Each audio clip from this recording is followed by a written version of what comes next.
মেঘালয়ের বুক চিরে বইছে এক স্বর্গীয় নদী, তার নাম ওয়ারিচোরা। ডাউকি থেকে মাত্র 15 কিলোমিটার দূরে এই লুকোনো রত্নটা আজও কিন্তু অনেকেরই অজানা। এই নদীর জলের স্বচ্ছতা এমনই যে তলার পাথর যেন হাত বাড়ালেই ছোঁয়া যায়। চোখ ধাঁধানো নীল সবুজ রঙের জল, চারপাশে পাথুরে দেয়াল আর সবুজ বন, এক অপার্থিব সৌন্দর্য। ট্রেক করে পৌঁছাতে হয় এই জায়গায়। নদী পার হওয়া, ঝর্ণা আর পাহাড়ি পথ অ্যাডভেঞ্চার প্রেমীদের স্বপ্ন। এখানে আছে নৌকা ভ্রমণ, স্নোরকেলিং আর ঝর্ণার নিচে স্নান করার এক অসাধারণ সুযোগ।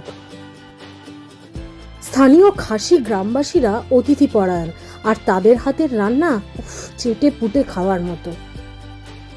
এই ওয়ারিচোরা শুধু একটা গন্তব্য নয়, এটা একটা অনুভব। যদি ডাউকি যান, ওয়ারিচোরা কিন্তু মিস করবেন না।